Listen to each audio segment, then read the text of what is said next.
Hello students. In previous classes we have discussed about the gravitational force under our chapter Force and Law of Motion. Okay. Today we are going to continue this topic, type of fundamental forces. In this topic our second force exists, that is electrostatic or electrostatic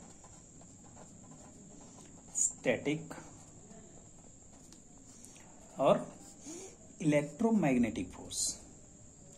Not or, it is and electromagnetic force.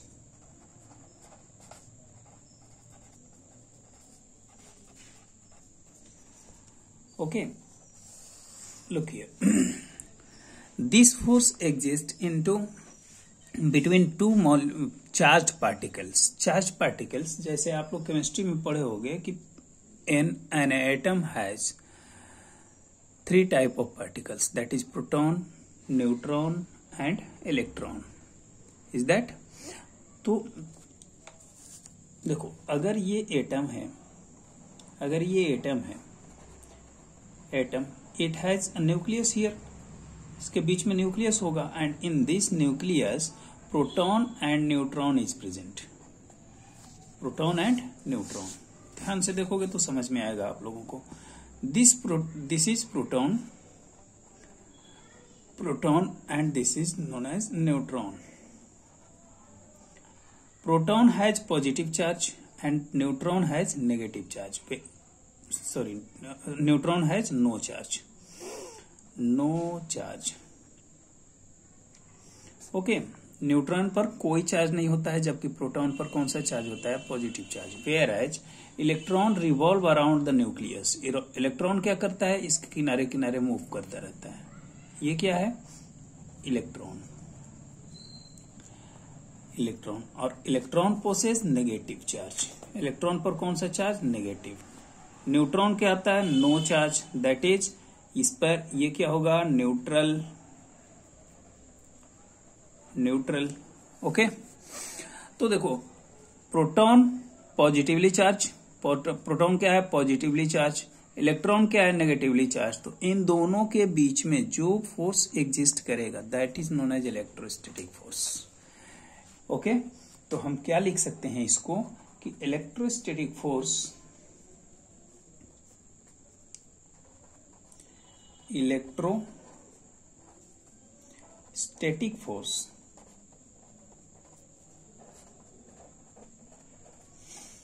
exist between two charged particles.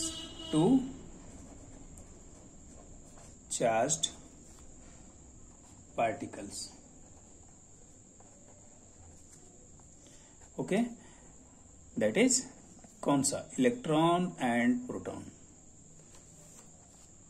ये क्या है? Electron. और P किसको indicate करता है? Proton को. ठीक है, तो ये जो अपने पास आया कि इलेक्ट्रोस्टैटिक फोर्स एक्चुअल में क्या होता है, तो electrostatic force is such type of force which exist between the two charge particles, that is electron and what? Proton. Okay, first point. अब देखो, इनके बीच में दो तरह के वर्क हो सकते हैं. अगर इन दोनों का फोर्स, अब भाई प्रोटॉन भी एक नहीं होगा, इलेक्ट्रॉन भी एक नहीं होगा, तो इन दोनों के बीच में सिर्फ अट्रैक्शन नहीं हो सकता, इलेक्ट्रॉन और भी तो होंगे इनके पास.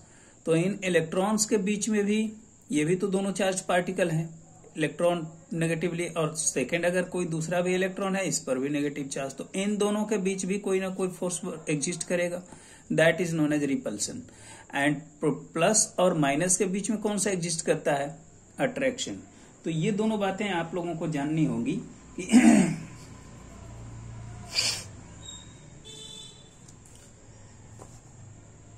the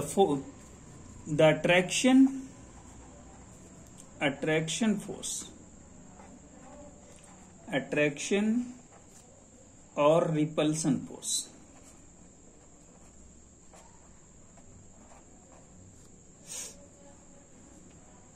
और रिपल्सन फोर्स, अट्रैक्शन और रिपल्सन एग्जिस्ट लिखो, फोर्स नहीं, exist between two charged particles, attraction and repulsion both. इनमें अट्रैक्शन भी हो सकता है और रिपल्सन भी हो सकता है। हमने क्या लिखा? Electrostatic force exist between two charged particle, electron and proton. ठीक है, ये इलेक्ट्रॉन एंड प्रोटॉन ही नहीं बल्कि इलेक्ट्रॉन और इलेक्ट्रॉन भी हो सकते हैं। ठीक है, तो ये आप ध्यान रखो कि the attraction and repulsion exist between two charged particles is known as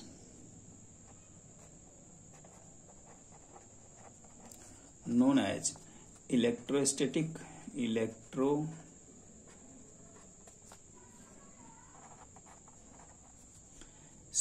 force. Electron and electron के बीच में कौन सा फोर्स एग्जिस्ट करेगा? बताओ, रिपल्सन होगा। तो इस रिपल्सन के लिए ये क्या है? इलेक्ट्रॉन, ये क्या है? इलेक्ट्रॉन।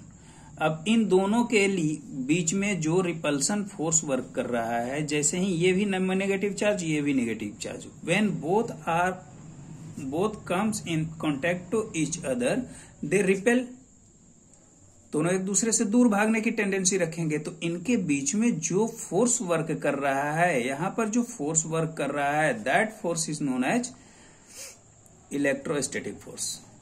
Electrostatic force. ठीक है, अब देखो, एक अगर इलेक्ट्रॉन है और एक क्या है? Proton.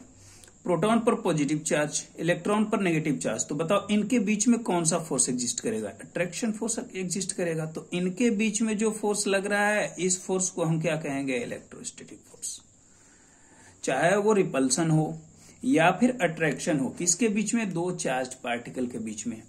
If two charge particle has repulsion और अट्रैक्शन फोर्स, रिपल्सन और attraction, the force which is responsible for this repulsion and attraction is known as electrostatic force. Okay, यहां एक लॉ वर्क करता है, that is known as Coulomb's law. ठीक है, तो कहता है Coulomb's law. Coulomb's law. अब देखो Coulomb's law क्या कहता है? Coulomb's law states that the electrostatic force, ये जो दो चार्ज पार्टिकल के बीच में इलेक्ट्रोस्टैटिक फोर्स लगता है, वो उनके चार्ज के प्रोडक्ट के प्रोपोर्शनल होता है, जबकि इनके डिस्टेंस के स्क्वायर के क्या होता है? इनवर्सली प्रोपोर्शनल होता है। ठीक है, अभी हम लोगों ने न्यूटन वाले में केस में क्या देखा था? आप लोगों ने पढ़ा था स्टार्टिंग में, जो यूनिवर्सल लॉ ऑफ ग्रेविटेशन, उसमें आप लोगों ने पढ़ा था कि जो फोर्स होता है, ग्रेविटेशनल फोर्स होता है, वो क्या होता है? Gravitational force is directly proportional to the product of the mass of the object and inversely proportional to the distance square of the distance, whereas Coulomb's tells us that the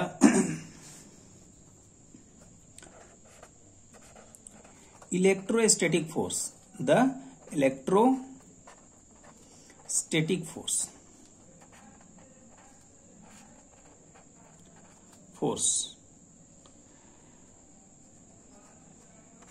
between two charged particles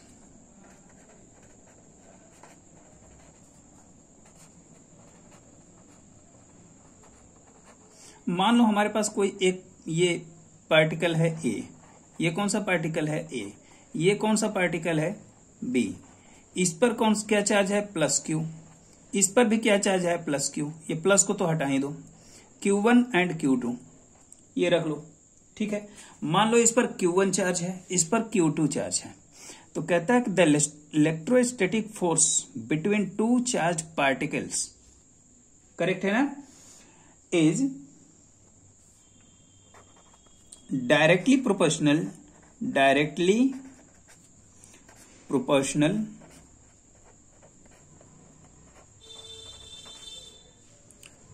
दिख रहा है ना, या इसको और बढ़ाऊं, perhaps this is right now.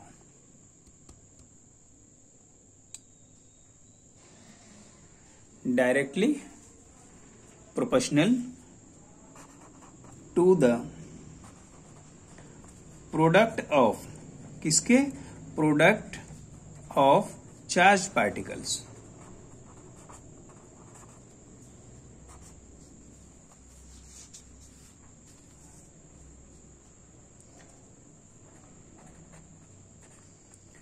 particles and inversely proportional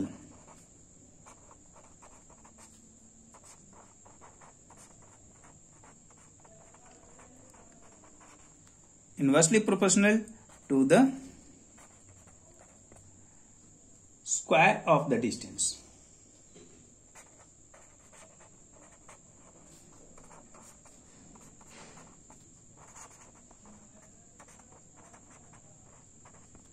ठीक है, इसमें आपको दो जगह फोकस कहां करना है, directly proportional to the product of charge particles and inversely proportional to the square of the distance.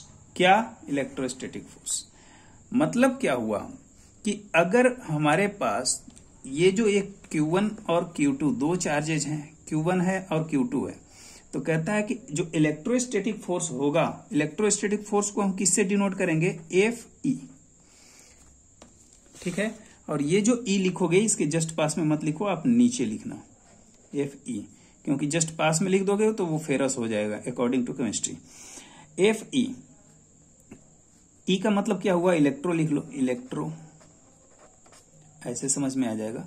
F electro, ये F है, F electro is electrostatic is directly proportional to, किसके डायरेक्टली प्रोपोर्शनल हो जाएगा, Q1 into Q2 के। And again F electro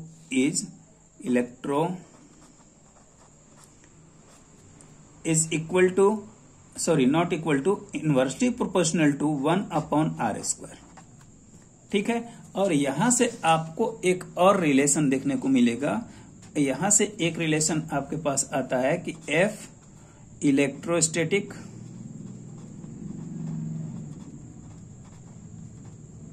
दूसरे page पर करते हैं इसको।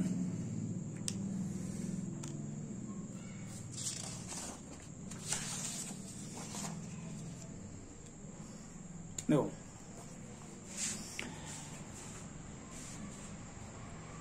Force, what type of force, electrostatic,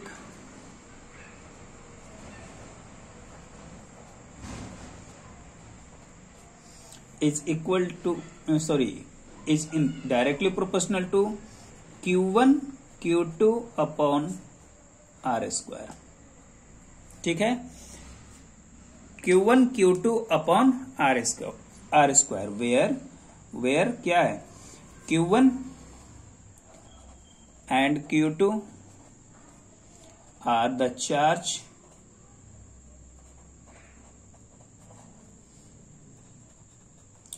charge of the particles and R is the distance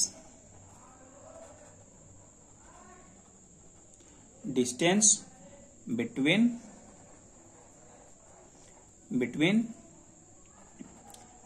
the center of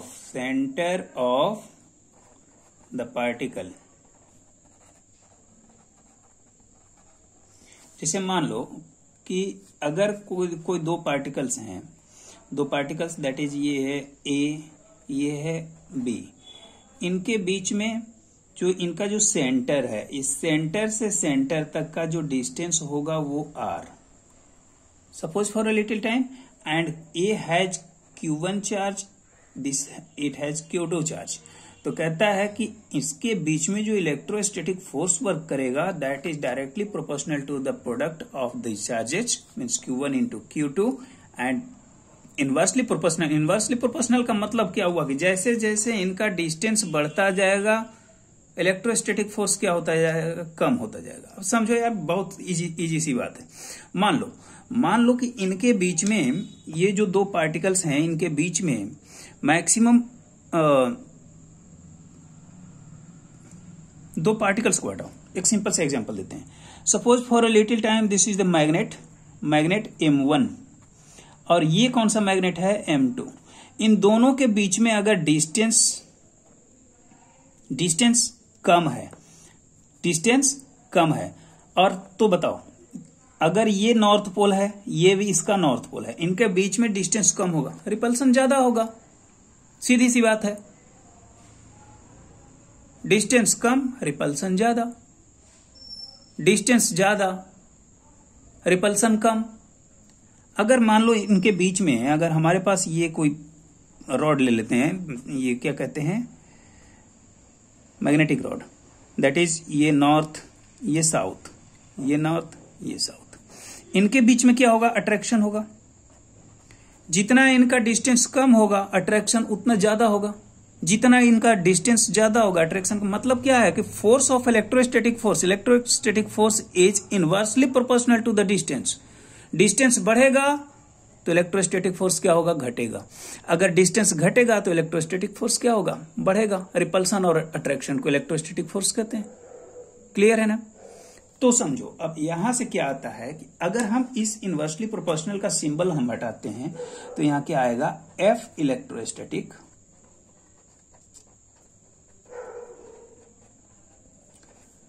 is equal to 1/, ध्यान रखिएगा इस बात को कि थोड़ा सा आप लोगों को यहां पर कंफ्यूजन होगा, हालांकि ये चीज जानने की जरूरत नहीं हुई। 1/4πε0, ये E नहीं है, this is not E, this is called epsilon. ठीक है, epsilon 0 multiplied by Q1 Q2 upon R²।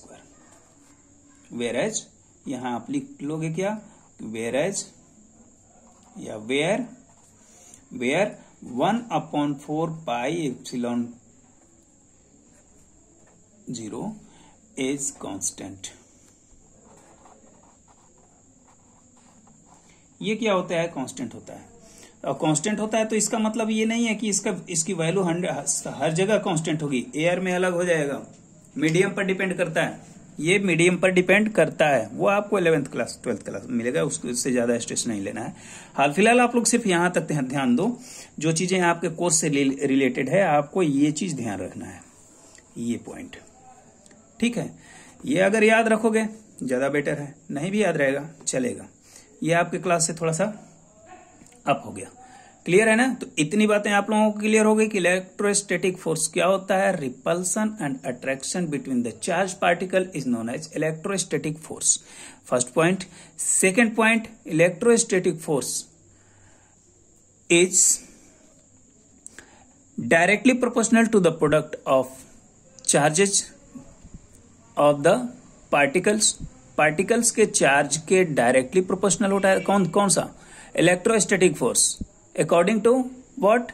Coulomb's law. According to Coulomb's law, electrostatic force between two particles is directly proportional to the product of charges on the both particles and inversely proportional to the distance between the centers of both particles.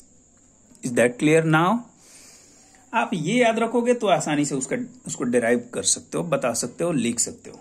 Clear है। चलो अब देखो, अब अपना जो next point होता है वो होता है कौन सा, स्ट्रॉन्ग न्यूक्लियर फोर्स। ठीक है, one more point is here, one more point. Electrostatic force तो हम लोगों ने देखनी है, एक चीज और था अपने इस पॉइंट में जो हम लोगों ने स्टडी किया था, इलेक्ट्रोस्टैटिक एंड इलेक्ट्रोमैग्नेटिक फोर्स। तो देखो इलेक्ट्रोमैग्नेटिक फोर्स क्या होता है, इसे भी आप ध्यान दे लो। इलेक्ट्रोमैग्नेटिक फोर्स, ठीक है। तो अब ये इलेक्ट्रोमैग्नेटिक फोर्स क्या है, समझो इस बात को। जब दो चार्ज पार्टिकल्स या जो भी चार्जेज हैं, चाहे वो नेगेटिवली चार्ज हो या फिर वो पॉजिटिव चार्ज हो, ठीक है, अगर ये मोशन में एग्जिस्ट करता है, अगर ये मोशन में एग्जिस्ट करता है मीन्स मोशन में है, तब वहां पर कौन सा फोर्स एग्जिस्ट करता है, मैग्नेटिक फोर्स, ठीक है। Means magnetic force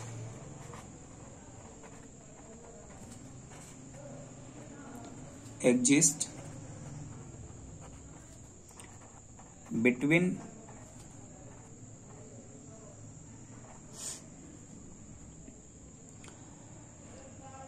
the charged particle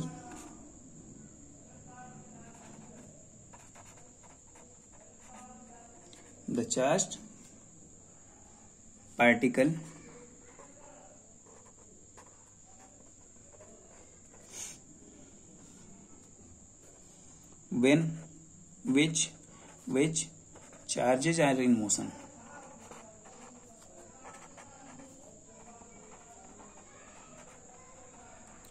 ठीक है। जब चार्जेस क्या हो, मोशन में हो, उस केस में जैसे अगर हम मान लो ये एक इलेक्ट्रॉन है और एक इलेक्ट्रॉन ये है, तो इसके बीच में जो डिस्टेंस बन रहा है, रिपल्सन हो रहा है, क्या हो रहा है, रिपल्सन हो रहा है। इन दोनों के बीच में क्या हो रहा है, रिपल्सन हो रहा है। क्यों हो रहा है भाई, दोनों के सेम चार्जेस हैं, चार्जेस सेम है, तो इनके बीच में रिपल्सन होगा। और कब रिपल्सन होगा, ये मूवमेंट में है, मूव कर रहे हैं एक दूसरे के अकॉर्डिंग। भाई ये कभी एक दूसरे के पास तो आ नहीं सकते, अट्रैक्शन तो हो नहीं सकता इनके बीच में। तो इनके मूव करने की वजह से इनके बीच में जो रिपल्सन हो रहा है, इनके बीच में जो रिपल्सन हो रहा है, ये जो रिपल्सन होता है between two electrons separated by the distance of separated by the distance of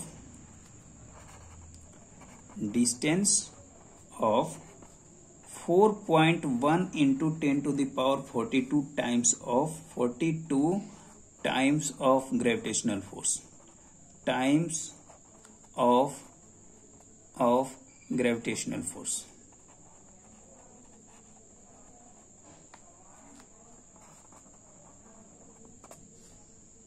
समझ में आ रहा है।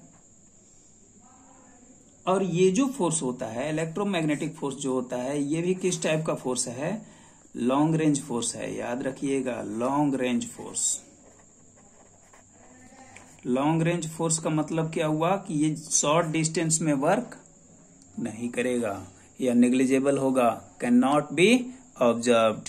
लेकिन लॉन्ग रेंज में इसे हम क्या कर सकते हैं, ऑब्जर्व कर सकते हैं। क्लियर है। जैसे अब अगर आप लोग सॉलिड के केस में ले लो, लिक्विड के केस में ले लो, या फिर आप गैस के केस में ले लो, इन तीनों केस में इस टाइप के फोर्स एग्जिस्ट करेंगे। हम लोग इलेक्ट्रोस्टैटिक और इलेक्ट्रोमैग्नेटिक पर डिस्कस 9th की केमिस्ट्री में भी करेंगे बाद में। फिलहाल आप लोग इतना इसके डेफिनेशन को याद रखो। Magnetic force exist between the charge particle which charges are in motion. Whose charges, which नहीं, हुज लिखो, हुज, अरे गलत हो गया, whose charges are in motion. Okay, एक सिंपल सा एग्जांपल भी आप लोग देख लो। मान लो हमारे पास क्या है, कोई लिक्विड ले लो, वाटर ले लो। अपने पास ये एक वाटर है, एक वाटर तो होता नहीं है, कुछ वाटर है, and these are the particles. तो इनमें पार्टिकल्स में जो दो पार्टिकल्स को, ये एक पार्टिकल है, ये एक पार्टिकल है, इन दोनों पार्टिकल को जो बाइंड किया है, ये कौन सा फोर्स होगा, इलेक्ट्रोमैग्नेटिक फोर्स। कौन सा फोर्स होगा, इलेक्ट्रोमैग्नेटिक फोर्स। आ रहा है समझ में। अगर यहीं पर सॉलिड की बात करो, मान लो कोई एक सॉलिड ले लो, जैसे सोडियम क्लोराइड ले लो, इसका होता है क्यूबिकल स्ट्रक्चर। क्यूबिकल स्ट्रक्चर कैसे बनाते हैं, सच एज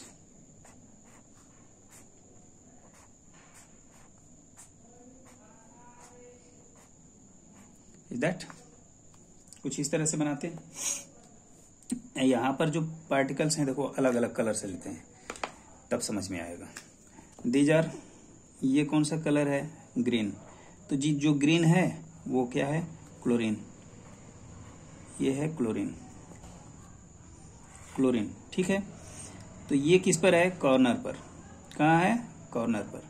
अब इनके बीच में ये जो रेड पॉइंट्स हैं ये हैं कौन से? सोडियम। ये सोडियम, ठीक है, ये सोडियम। इनके बीच में जो ये क्या होता है? Sides, centre of the sides क्या आ गए? सोडियम। और यहां क्या आ गया? सरफेस पर एक क्लोरीन, सरफेस पर उधर, एक क्लोरीन सरफेस पर इधर, एक क्लोरीन सरफेस पर इधर, एक क्लोरीन सरफेस पर इस साइड और एक क्लोरीन इस साइड, ठीक है। तो इस तरह से आप समझ में तो आ नहीं रहा होगा, कोई बात नहीं, आ जाएगा समझ में धीरे धीरे। इस तरह के स्ट्रक्चर कई बार यूज में होंगे। तो ये जो फोर्स बन रहा है, तो इस टाइप का जो स्ट्रक्चर, ये खास जो बताना चाह रहे हैं इसे आप लोग समझो कि ये जो खास स्ट्रक्चर बना है, ये जो रेड पॉइंट वाले क्या है? सोडियम है, ठीक है। तो इनकी वजह से जो इसका स्ट्रक्चर बनता है NaCl का, और ये क्या किस फॉर्म में होता है? सॉलिड फॉर्म में होता है ना, जो जिसे आप लोग सॉल्ट कहते हो, टेबल सॉल्ट कहते हो, जो आप यूज करते हो नमक। तो इसका स्ट्रक्चर क्या होता है? सॉलिड। तो इस सॉलिड को बनने के लिए जो फोर्स इनके बीच में एग्जिस्ट करता है दैट इज इलेक्ट्रोमैग्नेटिक फोर्स। आ रहा है समझ में? नहीं आ रहा है? कोई बात नहीं, फिर हम लोग डिस्कस करेंगे। अभी बार बार ये आएगा, इलेक्ट्रोमैग्नेटिक और इलेक्ट्रोस्टैटिक बार बार आएगा, परेशान नहीं होना, ठीक है। आ जाएगा। इलेक्ट्रोमैग्नेटिक और इलेक्ट्रोस्टैटिक में बहुत ज्यादा स्ट्रेस नहीं लेना है, बस आप इनके डेफिनेशन पर फोकस करो और थोड़ा सा ये जानो कि इलेक्ट्रोस्टैटिक फोर्स की वजह से क्या हो सकता है, इलेक्ट्रोमैग्नेटिक फोर्स की वजह से क्या हो सकता है। Electromagnetic force is responsible to bind the two atoms, is that. और इलेक्ट्रोस्टैटिक फोर्स क्या कहता है कि distance, the force exist between two particles, दो पार्टिकल के बीच में, दो चार्ज पार्टिकल के बीच में, proton proton, electron electron, electron proton के बीच में जो एग्जिस्ट करता है उसको हम क्या नाम दे देते हैं? इलेक्ट्रोमैग्नेटिक, इलेक्ट्रोस्टैटिक फोर्स, ठीक है। लेकिन वहां बाइंडिंग की बात नहीं आती है। यहां क्या कहता है कि बाइंडिंग के लिए अगर दो फोर्स बाइंडिंग के लिए एग्जिस्ट कर रहे हैं तो वहां पर हम क्या कह देंगे? Magnetic force. ओके, नाउ अब आती है बात एक स्ट्रॉन्ग न्यूक्लियर फोर्स। कौन सा? Strong nuclear force.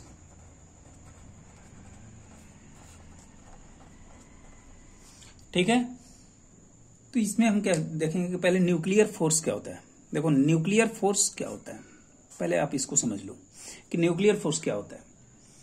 तो न्यूक्लियर फोर्स कहां एग्जिस्ट करता है? न्यूक्लियॉन्स में। कहां एग्जिस्ट करता है? एग्जिस्ट, लिखते चलो, एग्जिस्ट इन न्यूक्लियॉन्स।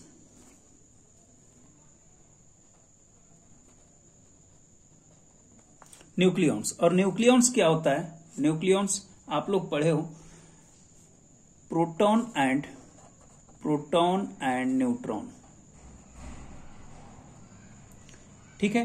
प्रोटॉन और न्यूट्रॉन को क्या कहते हैं? न्यूक्लियॉन्स कहते हैं। ये इन दोनों को मिला के इनके बीच में ये फोर्स एग्जिस्ट करता है, उसको हम कहते हैं न्यूक्लियर फोर्स। न्यूक्लियर फोर्स कहते हैं। अब स्ट्रॉन्ग न्यूक्लियर फोर्स क्या होता है? पहले तो आप ये समझो कि प्रोटॉन और न्यूट्रॉन के बीच में मीन्स कि प्रोटॉन और प्रोटॉन के बीच में जो एग्जिस्ट करे, इनके बीच में जो फोर्स एग्जिस्ट करता है, या फिर रिस्पॉन्सिबल, आप यहां लिख सकते हो कि force which is responsible to hold the proton and neutron inside the nucleus is called nuclear force। क्या कहते हैं? Nuclear force. Okay, nuclear force किसको कहेंगे? Force which is responsible to hold the proton and neutron to inside the nucleus is known as nuclear force. ठीक है, और ये जो फोर्स होता है ये शॉर्ट रेंज फोर्स होता है। किस टाइप का फोर्स होता है?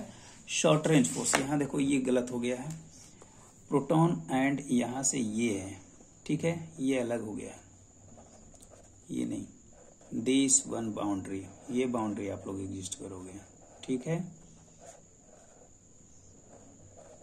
अब जो लोग वीडियो नहीं देखते हो तो कंफ्यूज हो जाएंगे किधर से खींचा हुआ है, कोई नहीं। प्रोटॉन एंड प्रोटॉन के बीच में, न्यूट्रॉन एंड न्यूट्रॉन के बीच में, न्यूट्रॉन न्यूट्रॉन को होल्ड कर रखने के लिए, या फिर प्रोटॉन और न्यूट्रॉन के बीच में जो एग्जिस्ट कर रहा है। न्यूट्रॉन तो न्यूट्रल चार्ज होता है, प्रोटॉन पॉजिटिवली चार्ज। फिर तो न्यूक्लियस के अंदर सारे प्रोटॉन कैसे रह जाते हैं? कहीं ना कहीं तो वो डिफर होंगे ना, एक दूसरे से डिस्टेंस बनाएंगे, लेकिन ऐसा पॉसिबल नहीं होता है, फिर तो न्यूक्लियस ब्लास्ट कर जाता ना। तो उनको होल्ड करके रखने के लिए जो फोर्स एग्जिस्ट करता है that is known as nuclear force. This is most important, you have to learn it. Okay, nuclear force क्या है कि दो प्रोटॉन या दो न्यूट्रॉन या फिर एक प्रोटॉन और एक न्यूट्रॉन, इनको होल्ड रखने की, किसके अंदर? न्यूक्लियस के अंदर होल्ड रखने की जो टेंडेंसी पैदा करता है फोर्स, या होल्ड रखने के लिए जो रिस्पॉन्सिबल होता है, उस फोर्स को हम क्या कहते हैं? न्यूक्लियर फोर्स कहते हैं। और ये किस टाइप का फोर्स होता है? ये nuclear force is short range force. Short range force. अब बताओ, शॉर्ट रेंज फोर्स है फोर्स, तो ये स्मॉल डिस्टेंस में भी ज्यादा फोर्स एग्जिस्ट करेगा। जब स्मॉल डिस्टेंस में ये ज्यादा फोर्स एग्जिस्ट करेगा तो ये क्या होगा? इलेक्ट्रोस्टैटिक फोर्स से ये फोर्स क्या होगा? ज्यादा होगा। मीन्स आप ये भी लिख सकते हो कि the nuclear force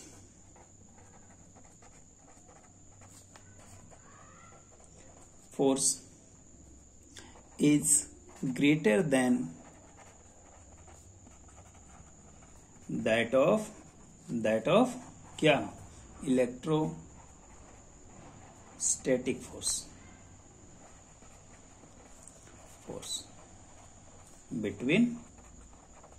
between the proton and neutron। Okay, अब एक टाइप का और फोर्स है जो बहुत ज्यादा इंपॉर्टेंट नहीं है तो कम इंपॉर्टेंट भी नहीं है, जिसको हम कहते हैं वीक न्यूक्लियर फोर्स। क्या हम नाम देते हैं? Weak nuclear force. एक्चुअली ये सब आपके सिलेबस से थोड़ा सा आउट है, लेकिन बुक में दिया है, बताना तो पड़ेगा। Weak nuclear force. अब देखो वीक न्यूक्लियर फोर्स क्या होता है। वीक न्यूक्लियर फोर्स सब एटॉमिक पार्टिकल्स के बीच में पाया जाता है। अब सब एटॉमिक पार्टिकल कौन कौन से होते हैं? Electron, proton and neutron. ठीक है, तो इनके बीच में रेडियो एक्टिव बीटा डीके। अब बीटा कहोगे कि फिर बीटा क्या है, अल्फा क्या है, तो इसके बारे में आप लोग अगले क्लास में डिस्कस करोगे। ठीक है, तो इसके इतना आप लोग समझो कि वीक न्यूक्लियर फोर्स सब एटॉमिक पार्टिकल के इंटरेक्शन के बीच के लिए पाया जाता है।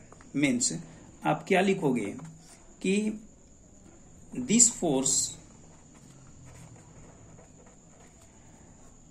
Is found in interaction between सब पार्टिकल्स।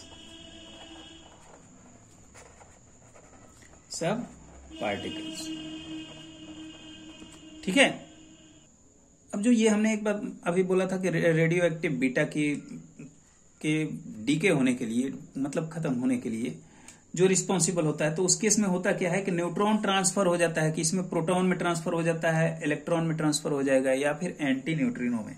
ठीक है, तो ये सब न्यूक्लियर प्रोसेसेस हैं, तो उसमें आप लोग बाद में पढ़ोगे जब आप लोग न्यूक्लियर फिजन, न्यूक्लियर फ्यूजन के बारे में स्टडी करोगे। ये जो फोर्स होता है वीक न्यूक्लियर फोर्स जो होता है, ये क्या होता है? ये भी क्या कहते हैं? Short range force.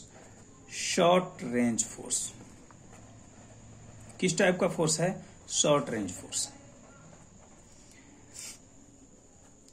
And stronger stronger than किससे? Gravitational force.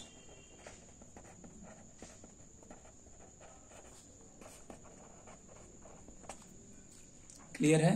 तो इतनी बातें आज आप लोगों को जानकारी होनी चाहिए। आज हम अपना टॉपिक यहाँ खत्म करते हैं। इसके बाद कल हम लोग पढ़ते हैं, अपने नेक्स्ट टॉपिक को स्टार्ट करेंगे, that is balanced and unbalanced. Before balanced and unbalanced we have to know about the contact, non contact and normal reaction. तो ये सारी चीजें जो है वो ऐसे चलेंगी। कॉन्टैक्ट, नॉन कॉन्टैक्ट तो आप लोग जानते होंगे।